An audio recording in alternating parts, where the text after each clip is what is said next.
ಶ್ರೀ ಗುರುಭ್ಯೋ ನಮಃ. ಈಕ್ಷತ್ಯಧಿಕರಣಕ್ಕೆ ಸಂಬಂಧಪಟ್ಟಂತೆ ಮತ್ತು ಆ ಸೂತ್ರಗಳಿಗೆ ಸಂಬಂಧಪಟ್ಟಂತೆ ಶಂಕರಾಚಾರ್ಯರ ಭಾಷ್ಯದಲ್ಲಿ ಹೇಳಿದ ವಿಷಯಗಳನ್ನು ನಾವು ನೋಡಿದ್ದೇವೆ. ಅದರ ಬಳಿಕ ಚಂದ್ರಿಕಾದಲ್ಲಿ ಅದರ ಕುರಿತು ಏನು ವಿಮರ್ಶೆ ಮಾಡಿದ್ದಾರೆ ಅಂತ ಅನ್ನೋದನ್ನು ನೋಡಬೇಕು. ಚಂದ್ರಿಕಾದಲ್ಲಿ ಬಂದಿರುವಂಥ ಕೆಲವು ವಿಷಯಗಳನ್ನು ಈಗಾಗಲೇ ಅಲ್ಲಿ ಹಿಂದೆ ನೋಡಿದ್ದೇವೆ. ಆ ಸೂತ್ರ ಈಕ್ಷತೆ ನಾಶಬ್ದಂ ಅನ್ನೋ ಸೂತ್ರದ ಸ್ವರೂಪ ಹೇಗಿರಬೇಕಾಗಿತ್ತು, ಈಗೇನು ಈಕ್ಷತೆ ನಾಶಬ್ದಂ ಅಂತಿದೆ ಆ ಥರ ಇರಬಾರ್ದಿತ್ತು, ಸತ್ ಈಕ್ಷತೆ ಅಂತ ಇರಬೇಕಾಗಿತ್ತು. ಅದ್ವೈತಿಗಳು ಶಂಕರಾಚಾರ್ಯರು ಹೇಳುವ ಅಭಿಪ್ರಾಯ ಸ್ವೀಕಾರ ಮಾಡಬೇಕಂತ ಆದರೆ ಆ ಸೂತ್ರದ ಸ್ವರೂಪ ಹೀಗಿರಬೇಕಾಗಿತ್ತು ಅಂತ ಹಿಂದೆ ಹೇಳಿದ್ವಿ. ಅದನ್ನೇ ಇನ್ನೊಂದ್ಸರಿ ನೋಡಬೇಕು. ಈ 5 ಸೂತ್ರಗಳಲ್ಲಿ ಮೊದಲಿನ 4 ಸೂತ್ರಗಳು ಸಮಗ್ರ ಬ್ರಹ್ಮಸೂತ್ರಕ್ಕೆ ಸಂಬಂಧಪಟ್ಟದ್ದು. 4 ಅಧ್ಯಾಯಗಳಲ್ಲಿರುವ ವಿಷಯಗಳಿಗೆ ಅವು ಮಾರ್ಗಸೂಚಿ. ಈಕ್ಷತ್ಯಧಿಕರಣ ಅನ್ನೋದು ನಮ್ಮ ದೃಷ್ಟಿಯಿಂದ ಅದು ಕೂಡ ಈ 5 ಸೂತ್ರಗಳು ಕೂಡ ಸಮಗ್ರ ಬ್ರಹ್ಮಸೂತ್ರಕ್ಕೆ ಸಂಬಂಧಪಟ್ಟದ್ದು. ಆನಂದಮಯೋಭ್ಯಾಸ ಅನ್ನೋದರಿಂದ ಹಿಡಿದು ಈ ಅಧಿಕರಣಕ್ಕೆ ಸಂಬಂಧಪಟ್ಟದ್ದು. ಅಂದರೆ ಆನಂದಮಯೋಭ್ಯಾಸ ಇತ್ಯಾದಿ ಸೂತ್ರಗಳಲ್ಲಿ ಶಬ್ದಗಳ ಸಮನ್ವಯವನ್ನು ಮಾಡಿ ತೋರಿಸ್ತಾರೆ. ಮೊದಲನೇದು ಸಮನ್ವಯಾಧ್ಯಾಯ, ಶಬ್ದಗಳ ಸಮನ್ವಯ ಹೇಗೆ ಮಾಡೋದು ಅಂತ ತೋರಿಸೋದು. ಮುಂದೆ ಎರಡನೇದು ಅವಿರೋಧಾಧ್ಯಾಯ, ಆ ಸಮನ್ವಯಾಧ್ಯಾಯಕ್ಕೆ ಶಬ್ದಗಳ ಸಮನ್ವಯಕ್ಕೆ ವಿರೋಧಾದ ಸಂಗತಿಗಳನ್ನು ಪರಿಹಾರ ಮಾಡಿಕೊಳ್ಳೋದು. ಸಾಧನಾಧ್ಯಾಯ ಮತ್ತು ಫಲಾಧ್ಯಾಯ 3ನೇ ಮತ್ತು 4ನೇ ಅಧ್ಯಾಯ. ಇದು ನಮ್ಮ ದೃಷ್ಟಿಕೋನ. ಅಂತೂ ಆನಂದಮಯೋಭ್ಯಾಸ ಅನ್ನುವ ಸೂತ್ರದಿಂದ ಆರಂಭಿಸಿ ಶಬ್ದಗಳ ಸಮನ್ವಯ ಪ್ರಾರಂಭ ಆಗ್ತದೆ ನಮ್ಮ ದೃಷ್ಟಿಯಲ್ಲಿ. ಆದರೆ ಈಕ್ಷತೆ ನಾಶಬ್ದಂ ಅನ್ನುವ ಸೂತ್ರದಿಂದಲೇ ಆರಂಭಿಸಿ ಶಬ್ದಗಳ ಸಮನ್ವಯ ಈ ಅದ್ವೈತಿಗಳ ದೃಷ್ಟಿಯಲ್ಲಿ ಪ್ರಾರಂಭ ಕಾಣ್ತದೆ.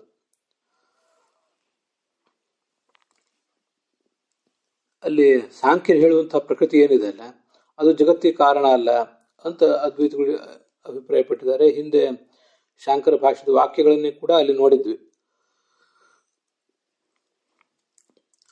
ಆದರೆ ಈ ಅಧಿಕರಣದ ಉದ್ದೇಶ ಏನು ಇತ್ಯಾದಿಗಳನ್ನ ನಾವು ವಿಚಾರ ಮಾಡಬೇಕು. ಈ ಸದೇವ ಸೌಮ್ಯದಮಗ್ರ ಆಸೀತ್ ಅನ್ನುವಲ್ಲಿ ಸತ್ ಎಂಬ ಶಬ್ದದಿಂದ ಶಬ್ದದ ಸಮನ್ವಯ ಎಲ್ಲಿ ಆಗ್ತದೆ? ಸದೇವ ಸೌಮ್ಯದಮಗ್ರ ಆಸೀತ್ ಅನ್ನೋದು ಕೂಡ ಛಾಂದೋಗ್ಯ ಉಪನಿಷತ್ತಿಗೆ ಸಂಬಂಧಪಟ್ಟದ್ದು. ಅಲ್ಲಿರೋ ಸತ್ಶಬ್ದದ ಸಮನ್ವಯ ಎಲ್ಲಿ ಮಾಡಬೇಕು ಅಂತ ಆ ಅದ್ವೈತಗಳ ಭಾಷ್ಯದಲ್ಲಿ, ಶಂಕರಾಚಾರ್ಯರ ಭಾಷ್ಯದಲ್ಲಿ ವಿಚಾರ ಮಾಡಿದ್ದಾರೆ. ನಮ್ಮ ದೃಷ್ಟಿಯಿಂದ ಅದು ಈ ಬ್ರಹ್ಮ ವಾಚ್ಯವಾಗಿದೆ, ಅವಾಚ್ಯ ಅಲ್ಲ ಅಂತ ಸಮರ್ಥನೆ ಮಾಡೋದು ಉದ್ದೇಶ. ಅವ್ರ ದೃಷ್ಟಿಯಿಂದ ಸಮನ್ವಯ ಮಾಡೋದು ಉದ್ದೇಶ. ಸಮನ್ವಯದಲ್ಲಿ ಯಾವ ಶಬ್ದದ ಸಮನ್ವಯ? ಮೊದಲನೇದಾಗಿ ಸತ್ಶಬ್ದದ ಸಮನ್ವಯ ಅಂತ ಹೀಗೆ ಅವ್ರು ಹೇಳ್ತಾರೆ. ಹಾಗೆ ಅಂತ ಅಭಿಪ್ರಾಯ ಪಡೋದಾದ್ರೆ ಸತ್ ಈಕ್ಷತೆ ಮುಂದೆ ಆನಂದಮಯ ಅಭ್ಯಾಸ ಅಂತಂತಿದೆ, ಆಕಾಶ ಸ್ಥಲ್ಲಿಂಗಾತ್, ಹೀಗೆಲ್ಲ ಅನೇಕ ಸೂತ್ರಗಳು. ಮೊದಲು ಯಾವ ಶಬ್ದ ಸಮನ್ವಯ ಮಾಡಬೇಕಾಗಿದೆಯೋ ಅದನ್ನು ತೋರಿಸ್ತಾರೆ. ಆನಂದಮಯ ಅನ್ನೋ ಶಬ್ದವನ್ನು ಸಮನ್ವಯ ಮಾಡಬೇಕಾಗಿದೆ.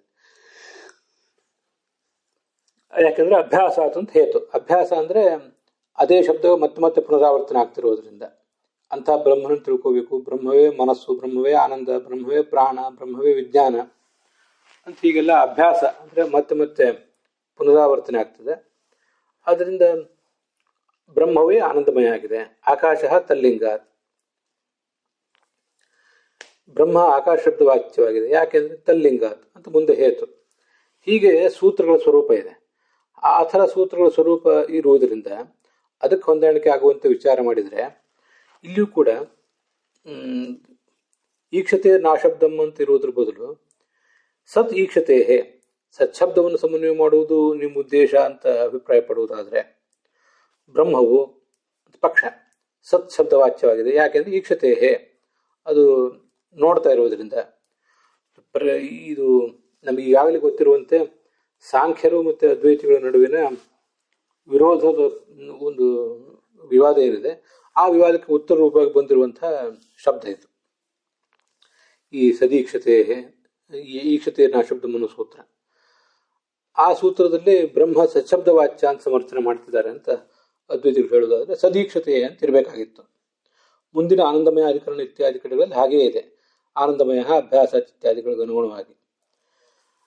ಅದರಿಂದ ಇಲ್ಲಿಯೂ ಕೂಡ ಹಾಗಿರಬೇಕಾಗಿತ್ತು. ಆದರೆ ಸೂತ್ರ ಹಾಗಿಲ್ಲ. ಆದ್ದರಿಂದ ಸಚ್ಛಬ್ದದ ಸಮನ್ವಯ ಮಾಡುವುದು ಈ ಉದ್ದೇಶದ ಅಲ್ಲ, ಈ ಸೂತ್ರದ ಉದ್ದೇಶ ಅಲ್ಲ ಅಂತ ಗೊತ್ತಾಗ್ತದೆ. ಈಕ್ಷತೆ ನಾಶಬ್ದಂ. ಈಕ್ಷತೆ ನಾವು ಹೇಳಿದ್ದೇನು, ಈಕ್ಷತೆ ಬ್ರಹ್ಮ ಈಕ್ಷಣ ಕರ್ತೃವಾಗಿರುವುದರಿಂದ ನಾ ಶಬ್ದಂ, ಅದು ಶಬ್ದವಾಚ್ಯ ಅಲ್ಲ, ಶಬ್ದ ಅವಾಚ್ಯ ಅಲ್ಲ, ಶಬ್ದಕ್ಕೆ ವಾಚ್ಯವೇ ಆಗಿದೆ. ಇದು ನಮ್ಮ ಅಭಿಪ್ರಾಯ. ಈ ಪ್ರಥಮಾಧ್ಯಾಯದ ಕೆಲವು ಸೂತ್ರಗಳಲ್ಲಿ ಸಮನ್ವಯ ಇದೆ ಮತ್ತು ಕೆಲವು ಸೂತ್ರಗಳಲ್ಲಿ ಪ್ರಧಾನಕ್ಕೆ ಶಾಬ್ದತ್ವದ ನಿರಾಕರಣೆ ಇದೆ. ಶಾಬ್ದತ್ವ ಅಂದರೆ ಶಬ್ದವಾಚ್ಯತ್ವ, ಇದರ ನಿರಾಕರಣೆ ಇದೆ. ಆದ್ದರಿಂದ ಈ ಸೂತ್ರಗಳಲ್ಲಿ, ಈ ಈಕ್ಷತೆ ನಾಶಬ್ದಂ ಅನ್ನೋ ಸೂತ್ರದಲ್ಲಿ ಶಾಬ್ದತ್ವದ ನಿರಾಕರಣೆಯ ಉದ್ದೇಶ ಅಂತಾಗಿದ್ದರೆ ಆಗ ಈ ಅಧಿಕರಣ ಚತುರ್ಥ ಪಾದದಲ್ಲಿ ಇರಬೇಕಾಗಿತ್ತು. ಅದು ಇನ್ನೊಂದು ವಿಷಯ. ಈ ಮುಂದೆ ನಾವು ಅದನ್ನು ನೋಡ್ತೇವೆ. ಬ್ರಹ್ಮನಲ್ಲಿ ಪ್ರಸಿದ್ಧವಾದದ್ದು, ಬ್ರಹ್ಮನನ್ನು ಬಿಟ್ಟು ಬೇರೆ ಕಡೆನೂ ಪ್ರಸಿದ್ಧವಾದದ್ದು, ಬೇರೆ ಕಡೆ ಮಾತ್ರ ಪ್ರಸಿದ್ಧವಾದದ್ದು, ತತ್ರೈವ ಪ್ರಸಿದ್ಧ, ಅನ್ಯತ್ರ ಪ್ರಸಿದ್ಧ, ಹೀಗೆಲ್ಲ ಅದನ್ನು ಬೇರೆ ಬೇರೆ ಥರ ಸಮನ್ವಯ, ಬೇರೆ ಬೇರೆ ರೀತಿಯಾಗಿ ಕಂಡ ಶಬ್ದಗಳನ್ನು ಎಲ್ಲವನ್ನೂ ಬ್ರಹ್ಮನಲ್ಲಿ ಹೇಗೆ ಸಮನ್ವಯ ಮಾಡಬೇಕು ಅಂತ ತೋರಿಸಿದ್ದಾರೆ. ಅಲ್ಲಿ ಆ ದೃಷ್ಟಿಯಿಂದ ಈ ಅಧಿಕರಣ ಚತುರ್ಥ ಪಾದದಲ್ಲಿ ಇರಬೇಕಾಗಿತ್ತು. ಏಕೆಂದರೆ ಬ್ರಹ್ಮಸೂತ್ರಕ್ಕನು ಶಾಂಕರ ಭಾಷ್ಯಕ್ಕನುಗುಣವಾಗಿ ಈ ಚತುರ್ಥ ಪಾದ ಇರುವುದೇ ಅದಕ್ಕಾಗಿ. ಅದನ್ನು ನಾವು ಮುಂದಿನ ಆನಂದಮಯ ಅಧಿಕರಣದಲ್ಲಿ ನೋಡ್ತೇವೆ. ಒಂದು ಅಧ್ಯಾಯದ 4 ಪಾದಗಳು ಯಾವ್ಯಾವ ಉದ್ದೇಶಕ್ಕಾಗಿದೆ ಅನ್ನೋದ್ರ ಬಗ್ಗೆನೂ ಕೂಡ ನಮಗೂ ಮತ್ತು ಶಂಕರಾಚಾರ್ಯರಿಗೂ ವಿರೋಧವೇ ಇದೆ. ನಾನು ಹೇಳಿದಂತೆ ತತ್ರ ಪ್ರಸಿದ್ಧ, ತತ್ರೈವ ಪ್ರಸಿದ್ಧ, ಅನ್ಯತ್ರ ಪ್ರಸಿದ್ಧ, ನಂಗೆ ಇನ್ನೊಂದೀಗ ಒಮ್ಮೆಲೆ ಸ್ಮರಣೆ ಬರ್ತಾ ಇಲ್ಲ. ಹೀಗೆ ಬೇರೆ ಬೇರೆ ಥರದ ಶಬ್ದಗಳನ್ನು ಸಮನ್ವಯ ಮಾಡಿ ತೋರಿಸುವುದು ಅಂತ ನಮ್ಮ ಉದ್ದೇಶ ಹೇಳ್ತೇವೆ. ಅವರು ಸ್ಪಷ್ಟವಾದ ಶಬ್ದಗಳ ಸಮನ್ವಯ, ಅಸ್ಪಷ್ಟವಾದ ಶಬ್ದಗಳ ಸಮನ್ವಯ ಅಂತ ಹೀಗೇನೋ ಒಂದು ಸ್ವಲ್ಪ ಅದನ್ನು ಬೇರೆ ರೀತಿಯಾಗಿ ಹೇಳ್ತಾರೆ. ಅಂತೂ ಈ ಬ್ರಹ್ಮಸೂತ್ರದ 4ನೇ ಪಾದ ಅದಕ್ಕಾಗಿ ಇರೋದು ಅಂತ ಶಂಕರ ಭಾಷೆ ಹೇಳುವುದರಿಂದ ಈ ಅಧಿಕರಣವೂ ಕೂಡ, ಈ ಅಧಿಕರಣ, ಈ ಸೂತ್ರಗಳು ಕೂಡ 4ನೇ ಪಾದದಲ್ಲಿ ಇರಬೇಕಾಗಿತ್ತು, ಪ್ರಥಮಾಧ್ಯಾಯದಲ್ಲಿ ಇರಬಾರದಿತ್ತು ಅಂತನ್ನುವುದು ಇನ್ನೊಂದರ ಉದ್ದೇಶ. ನಾವು ಅದನ್ನ 4ನೇ ಪಾದವೇ ನೋಡಿದಾಗ, ಅಥವಾ ಈ ಆನಂದಮಯೋಭ್ಯಾಸ ಅನ್ನುವುದರ ಪ್ರಾರಂಭದಲ್ಲಿ ಒಂದಿಷ್ಟು ವಿಷಯಗಳು ಬರ್ತವೆ, ಅದನ್ನೆಲ್ಲ ನೋಡಿದಾಗ ನಮಗದು ಸ್ಪಷ್ಟ ಆಗ್ತದೆ. ಆಚಾರ್ಯರು, ಶಂಕರಾಚಾರ್ಯ ಹೇಳುವಂತಹ ಸಂಗತಿಗಳನ್ನು ಅಲ್ಲಿ ಆನಂದಮಯೋಭ್ಯಾಸ ಅನ್ನುವುದರಲ್ಲಿ ಕೆಲವು ಕಡೆ ನಿರಾಕರಿಸಿದ್ದಾರೆ. ನಾನ್ಯಥಾ ತದದೃಷ್ಟೇ, ಪಾದದ ವ್ಯವಸ್ಥೆ ಅಂತನ್ನುವುದು ನಾವೇ ಹೇಳಿದಂತೆ ಆಗಬೇಕು, ನೀವು ಹೇಳಿದ ಪಾದದ ವ್ಯವಸ್ಥೆ ಸರಿಯಿಲ್ಲ ಅಂತ. ನಾವು ಪಾದದ ವ್ಯವಸ್ಥೆ, ಪಾದದ ಉದ್ದೇಶ, ಇವುಗಳ ಕುರಿತಾಗಿ ಶಂಕರಾಚಾರ್ಯ ಹೇಳಿದ್ದನ್ನು ನಿರಾಕರಣೆ ಮಾಡಿದರೂ ಕೂಡ ಈಗ ಅವ್ರು ಏನು ಹೇಳ್ತಿದ್ದಾರೆ ಅವರ ದೃಷ್ಟಿಕೋನಕ್ಕೆ ಅನುಸಾರವಾಗಿ ಆದರೂ ಕೂಡ ಈ ಸೂತ್ರ ಅಲ್ಲಿರಬೇಕಾಗಿತ್ತು ಅಂತ ಈಗ ಅವ್ರಿಗೆ ನೆನಪು ಮಾಡಿಕೊಡ್ತಾ ಇದ್ದೀವಿ. ಆದ್ದರಿಂದ ಇದು ಸೂತ್ರಕಾರಿಗೆ ವಿರುದ್ಧವಾಗಿದೆ. ನಾನ್ಯಥಾ ತದದೃಷ್ಟೇ ಅಂತ ಮುಂದೆ ಆನಂದಮಯ ಅಧಿಕರಣದಲ್ಲಿ ಬರ್ತದೆ. ಸುಮ್ಮನೆ ಈಗ ನೆನಪು ಮಾಡ್ಕೊಂಡು ಹೇಳಿದೆ. ತದದೃಷ್ಟೇ, ಸೂತ್ರಕಾರ ಉದ್ದೇಶ ಹಾಗೆ ಕಾಣಿಸ್ತಾ ಇಲ್ಲ, ಅವ್ರ ಉದ್ದೇಶವನ್ನು ನೀವು ವ್ಯತ್ಯಾಸ ಮಾಡಿ ಅರ್ಥ ಮಾಡ್ಕೊಂಡಿದ್ದೀರಿ, ಅದರಿಂದ ಅದು ಸರಿ ಹೊಂದೋದಿಲ್ಲ ಅಂತ ತಾತ್ಪರ್ಯ. ಮತ್ತೆ ಅಲ್ಲಿ ಆ ಪುಸ್ತಕದಲ್ಲಿರೋದು ಇನ್ನೊಂದು ವಿಷಯ, ಸೂತ್ರಾರ್ಥದಲ್ಲಿ ಏನು ಸ್ವಾರಸ್ಯ ಇಲ್ಲ.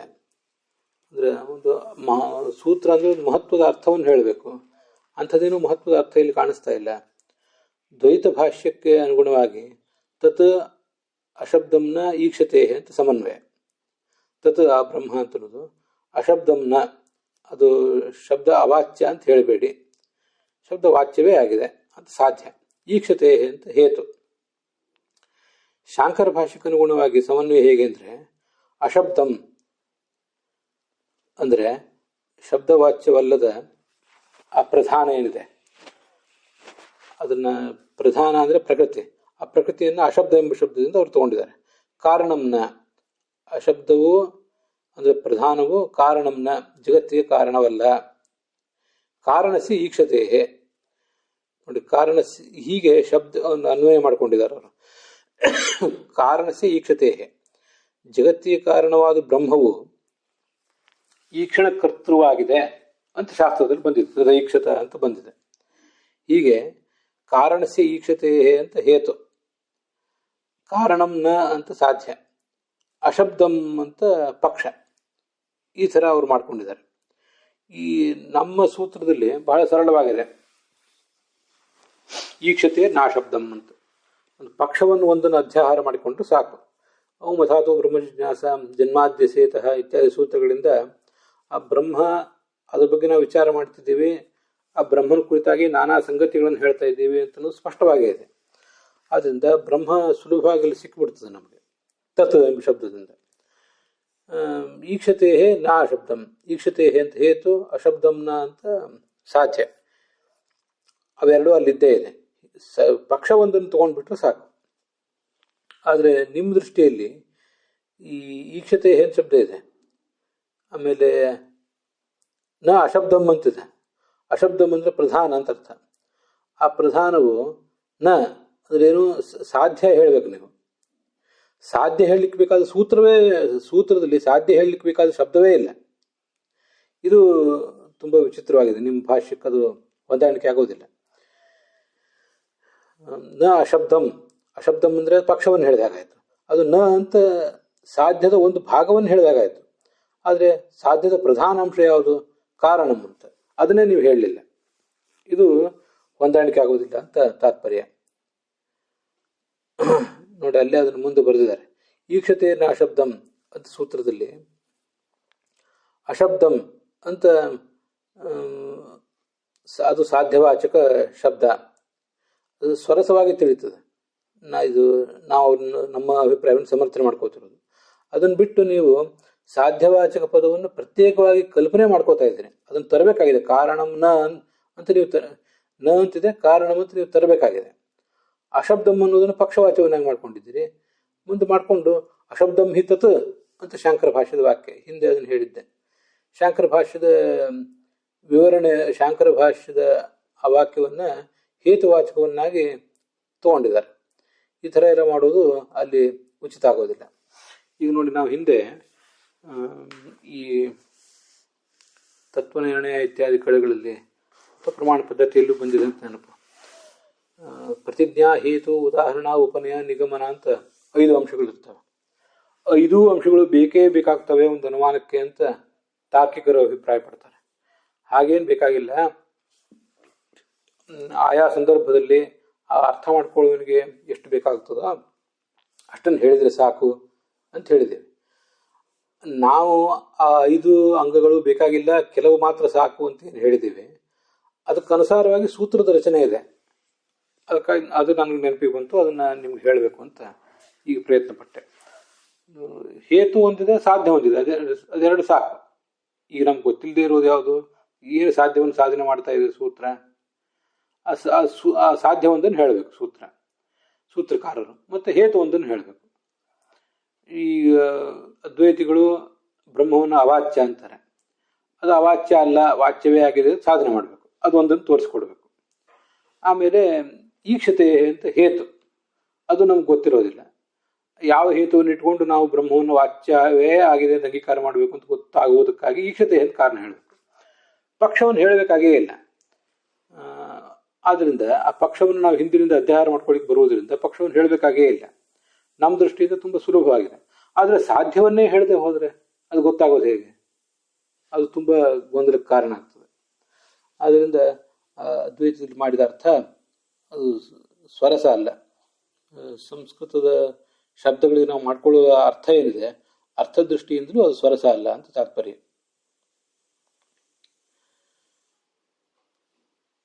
ಆಮೇಲೆ ಜಗತ್ ಕಾರಣದಲ್ಲಿ ಆಮೇಲೆ ಈಕ್ಷತೆಯನ್ನ ಶಬ್ದಂ ಗೌಣಶ್ಚೇನ್ ಆತ್ಮಶಬ್ದಾತ್ ಇತ್ಯಾದಿ ವಿಷಯಗಳಿವೆ. ಜಗತ್ ಕಾರಣ ಅಂತವಾದ ಯಾವುದೊಂದು ತತ್ವ ಇದೆ, ಅದು ಈಕ್ಷಣ ಮಾಡ್ತಾ ಇದೆ ಅಂತ ಬಂದಿದೆಯಲ್ಲ, ಅದು ಈಕ್ಷಣ ಮಾಡ್ತಿರೋದು ಅಂತ ಅನ್ನೋದನ್ನು ನಾವು ಯಾಕೆ ಪ್ರಧಾನವಾದ ಈಕ್ಷಣ ಅಂತ ತಿಳ್ಕೋಬೇಕು? ಅದು ಗೌಣವಾದ ಈಕ್ಷಣ ಅಂತ ತಿಳ್ಕೋಬಹುದಲ್ಲ. ಅನೇಕ ಕಡೆ ಮೃತ ಐಕ್ಷತ, ಮಣ್ಣು ನೋಡಿತು ಮಾತಾಡಿತು ಅಂತ ಹೀಗೆಲ್ಲ ಬರ್ತಿರ್ತದೆ. ಆ ಥರ ಜಗತ್ಕಾರಣವು ನೋಡಿತು ಅಂದರೆ ಸುಮ್ಮನೆ ನೋಡಿತು ಅಂತ ಒಂದು ಗೌಣವಾದ ಪ್ರಯೋಗ, ಅದಕ್ಕೇನು ನೋಡ್ಲಿಕ್ಕೆ ಸಾಧ್ಯ ಇಲ್ಲ. ಅದನ್ನು ಯಾಕೆ ಅಷ್ಟು ಸೀರಿಯಸ್ ಆಗಿ ತಗೋಬೇಕು? ಅಕ್ಷರಶಃ ಯಾಕೆ ತಗೋಬೇಕು ಅದನ್ನು ಜಗತ್ಕಾರಣದಲ್ಲಿ ಅಂತಿದೆ ಅಲ್ಲಿ ಆ ಅನುವಾದದಲ್ಲಿ. ನೀವು ಅರ್ಥ ಮಾಡ್ಕೊಳ್ಬೇಕಾದ್ರೆ ಜಗತ್ಕಾರಣವು ಈಕ್ಷಣ ಕರ್ತೃವಾಗಿದೆ ಅಂತ ನಮಗೆ ವೇದದಲ್ಲಿ ಶ್ರುತವಾಗಿದೆ. ಆದ್ರಿಂದ ಅದು ಗೌಣ, ಅದು ಪ್ರಧಾನಕ್ಕೆ ನಾವು ಸಾಂಖ್ಯರು ಹೇಳ್ತಾರೆ. ಅದನ್ನು ಸಾಂಖ್ಯರು ಅದನ್ನು ಅಪ್ರಧಾನ ಅಂತ ಹೇಳ್ತಾರೆ, ಗೌಣ ಅಂತ ಹೇಳ್ತಾರೆ. ಅದು ಗೌಣ ಅಲ್ಲ, ಪ್ರಧಾನವಾಗಿ ತಗೋಬೇಕು ಅಂತ ಶಂಕರಾಚಾರ್ಯರ ಅಭಿಪ್ರಾಯ ಇದೆ ಎಂಬ ಆಕ್ಷೇಪಕ್ಕೆ ಉತ್ತರವಾಗಿ ಎರಡನೇ ಸೂತ್ರ ಹೊರಟಿದೆ. ಆಗ ಈಕ್ಷಣಂ ಎಂಬ ಶಬ್ದಕ್ಕೆ ಅನುಗುಣವಾಗಿ ಗೌಣಂ ಚೇತ್ ಅಂತ ಇರಬೇಕಾಗಿತ್ತು. ನೋಡಿ, ನಮ್ಮ ಅಭಿಪ್ರಾಯದಲ್ಲಿ ಗೌಣಶ್ಚೇನ್ ಆತ್ಮ ಶಬ್ದ ಆತಂತ. ಗೌಣ ಅಂತ ಪುಲ್ಲಿಂಗ ಶಬ್ದ ಯಾಕಿದೆ ಅಂತಂದ್ರೆ, ನೀವು ಗೌಣನಾದ ಅಂದ್ರೆ ಸಗುಣ ಬ್ರಹ್ಮನನ್ನ ಅಥವಾ ಜೀವನನ್ನ, ಅವರಿಬ್ರು ಪುಲ್ಲಿಂಗ ಆತ್ಮ ಶಬ್ದದಿಂದ ಪ್ರಸ್ತುತರು. ಅವರನ್ನು ನಾವು ಇಲ್ಲಿ ಉಪಾಸನೆ ಮಾಡಿದರೆ ಮೋಕ್ಷ ಸಿಗೋದಿಲ್ಲ. ಹೊರತು ನಿರ್ಗುಣನಾದ ಪರಬ್ರಹ್ಮನನ್ನೇ, ಯಾವ ಬ್ರಹ್ಮ ನಿರ್ಗುಣನೂ, ಪ್ರಾಕೃತ ಗುಣರಹಿತನಾದ್ರಿಂದ ನಿರ್ಗುಣನು, ಮತ್ತೆ ಸಕಲ ಗುಣ ಪರಿಪೂರ್ಣನಾದ್ರಿಂದ ಗುಣಭೃತನೂ ಆಗಿದ್ದಾನೋ ಅವನನ್ನು ಉಪಾಸನೆ ಮಾಡಿದರೆ ಮೋಕ್ಷ ಸಿಗ್ತದೆ ಅಷ್ಟೇ. ಮತ್ತೆ ಅಲ್ಲಿ ಆತ್ಮ ಶಬ್ದ, ಆತ್ಮ ಅನ್ನೋ ಶಬ್ದ ಇದೆ. ಆತ್ಮ ಶಬ್ದ ಯಾರನ್ನು ಹೇಳ್ತದೆ? ಅದಕ್ಕೆ ಬೇಕಾದಷ್ಟು ವೇದಗಳನ್ನ ಮತ್ತೆ ಪುರಾಣಗಳನ್ನು ನಾವು ತೋರಿಸಿದ್ವಿ. ಆತ್ಮ ಶಬ್ದ ಅನ್ನೋದು ಪ್ರಧಾನವಾಗಿ ನಿರ್ಗುಣ ಬ್ರಹ್ಮನನ್ನೇ ಹೇಳ್ತದೆ. ನಾನು ಮೋಕ್ಷ ಅಂತ ಹೇಳಿಬಿಟ್ಟೆ, ಮೋಕ್ಷ ಅಂತ ಹೇಳಿದ್ದು ಗೌಣ, ಅದು ತನ್ನಿಷ್ಠಸೆ ಮೋಕ್ಷೋಪದೇಶ ಅನ್ನೋದು ಮುಂದಕ್ಕೆ ಸಂಬಂಧಪಟ್ಟಂತೆ. ಗೌಣಶ್ಚೇನ್ ಆತ್ಮ ಶಬ್ದ ಎಂಬಲ್ಲಿ ಆ ಗೌಣನಾದ ಆತ್ಮನನ್ನು ಇಟ್ಕೊಳ್ಬೇಕು ಅಂತಂದ್ರೆ ಅಲ್ಲ. ಯಾಕಂದ್ರೆ ಆತ್ಮಶಬ್ದ ಇರುವುದರಿಂದ ಮುಖ್ಯ ಬ್ರಹ್ಮನನ್ನೇ ಇಟ್ಕೊಳ್ಬೇಕು ಅಂತ ತಾತ್ಪರ್ಯ. ಅಂತೂ ಆತ್ಮಶಬ್ದದಿಂದ ಪ್ರಸ್ತುತನಾದ ಆತ್ಮ ಪುಲ್ಲಿಂಗದಲ್ಲಿರುವುದರಿಂದ ಗೌಣ ಅಂತ ಅನ್ನೋದು ನಮ್ಮ ದೃಷ್ಟಿಯಿಂದ ಸರಿ ಹೋಗ್ತದೆ. ಆದರೆ ನೀವು ಹೇಳ್ತೀರಿ ಈ ಜಗತ್ ಕಾರಣ ಏನಿದೆ ಅದರ ಬಗ್ಗೆ ವಿಚಾರ ಮಾಡ್ತಿದ್ದಾರೆ. ಆ ಜಗತ್ ಕಾರಣದಲ್ಲಿ ಬಂದಿರುವಂಥ ಈಕ್ಷಣ ಅಂತ ಅನ್ನೋದು ಗೌಣ ಅಂತ ಸಾಂಖ್ಯರು. ಅದು ಗೌಣ ಅಲ್ಲ, ಅದು ಪ್ರಧಾನವೇ ಅಂತ ಅದ್ವೈತ. ಹಾಗಿರುವುದಾದರೆ ಈ ಕ್ಷಣಂ ಎಂಬ ಶಬ್ದ ನಪುಂಸಕಲಿಂಗ, ಅದು ಲ್ಯುಟ್ ಪ್ರತ್ಯಯ ಅಂತ ಶಬ್ದ. ಭೋಜನಂ, ಈ ಕ್ಷಣ ಮತ್ತೆ ಪೂಜನಂ, ಯಜನಂ ಇತ್ಯಾದಿಗಳಂತೆ ಅದು ನಪುಂಸಕಲಿಂಗ. ಅದಕ್ಕನುಗುಣವಾಗಿ ಗೌಣಂ ಚೇತ್ ಅಂತ ಇರಬೇಕಾಗಿತ್ತು. ಆ ಜಗತ್ ಕಾರಣದಲ್ಲಿರುವ ಈ ಕ್ಷಣ ಅನ್ನೋದು ಗೌಣ ಅಂತ ಪ್ರಶ್ನೆ ಮಾಡಿದರೆ ಗೌಣ ಅಲ್ಲ, ಅದು ಆತ್ಮಶಬ್ದ ಇರುವುದರಿಂದ ಮುಖ್ಯವೇ. ಗೌಣಶ್ಚೇತ್ ಅಂತ ಪುಲ್ಲಿಂಗ ಶಬ್ದ ಅಂತೂ ಇರಬಾರದಿತ್ತು. ದ್ವೈತ ಭಾಷೆಗನುಸಾರವಾಗಿ ಆತ್ಮ ಎಂಬ ಶಬ್ದಕ್ಕೆ ವಿಶೇಷಣ ಆದ್ದರಿಂದ ಅಲ್ಲಿ ಏನು ತೊಂದರೆ ಇಲ್ಲ. ಗೌಣ ಆತ್ಮ ಈಕ್ಷಣೀಯ ಅಂತ ಹೀಗೆ ಶಬ್ದ ಪ್ರಯೋಗ ಸಮನ್ವಯ ಸರಿ ಆಗ್ತದೆ. ನಿಮ್ಮ ದೃಷ್ಟಿಯಿಂದ ಇಲ್ಲಿ ಮಾಡಿದ ಅರ್ಥವೂ ಕೂಡ ಹೀಗೆ ಅನುಚಿತ ಆಗ್ತದೆ. ಇದು ಶಂಕರ ಭಾಷ್ಯದಲ್ಲಿ ಹೇಳಿದ ಅರ್ಥಕ್ಕೆ ಚಂದ್ರಿಕಾದಲ್ಲಿ ಮಾಡಿದ ವಿಮರ್ಶೆ. ಇವತ್ತಿಗೆ ಈ ಭಾಗ ಸಮಾಪ್ತ ಆಗಿದೆ. ರಾಮಾನುಜ ಭಾಷ್ಯದ ವಿವರಣೆ ಮತ್ತು ಅದರ ವಿಮರ್ಶೆಯನ್ನು ನಾಳೆ ದಿವಸ ನೋಡೋಣ.